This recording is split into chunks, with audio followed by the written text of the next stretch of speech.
Well, joining me in studio to talk more about Mesut Ozil is Pablo Foley Elias from DW Sports Desk. So sensational is what we're calling it, but at this stage, it's really not a surprise that he did quit. But will his strongly worded statement cause shock? Well, it has caused a lot of shock. And first and foremost, let's bring the fact that it was written in English for maximum impact, we'll say.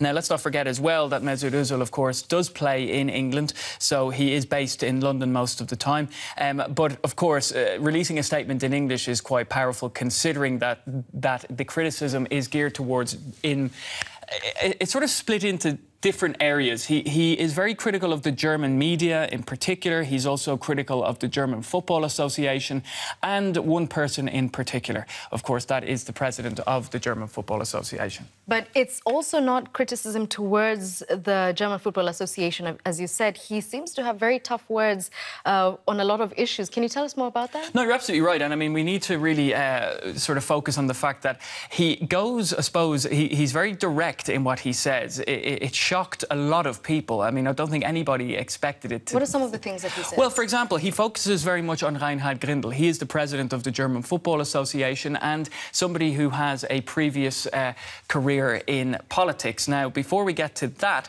we need to bring up some of the areas that he highlights. Now, Mesut Özil, of course, plays for Germany, but he has Turkish heritage. He also raises many questions with regarding to that. He also focuses on Lukas Podolski, of course. He is a footballer who has Polish heritage, and he says, Mesut Özil, he says a lot of people talk about the fact that he is Turkish-German, but people don't raise the fact that Podolski is referred to as Polish-German. That doesn't happen according to Özil.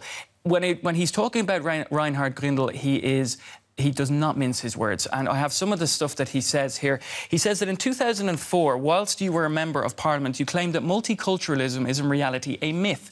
And he's somebody who has been, according to Özil, very much against the idea of dual nationality.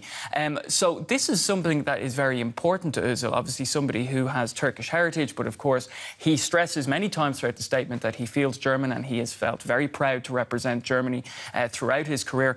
But considering the backlash that he's received following that photograph that was taken of him with Erdogan just a couple of months ago, he feels that he just can't continue with the national team. So focusing now on the German FA president, you've spoken a little bit about him, Reinhard Grindel, taking really a kicking from Ozil.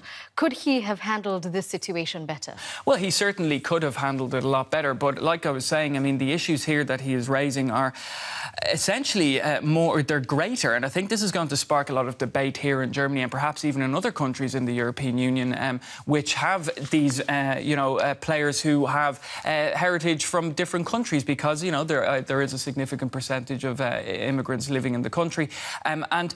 And they do represent their country because they feel part of that country. Like Mesut Özil stresses that he feels German, but he has, felt that many times he has that has not been sort of he's been criticised almost by many people in society for feeling like he says he has two hearts, a German heart and also a Turkish heart. All right, Pablo Foley Elias giving us the very latest in this, who would have known, football scandal, can we call it that? Well, thank you very much from the DW Sports Desk.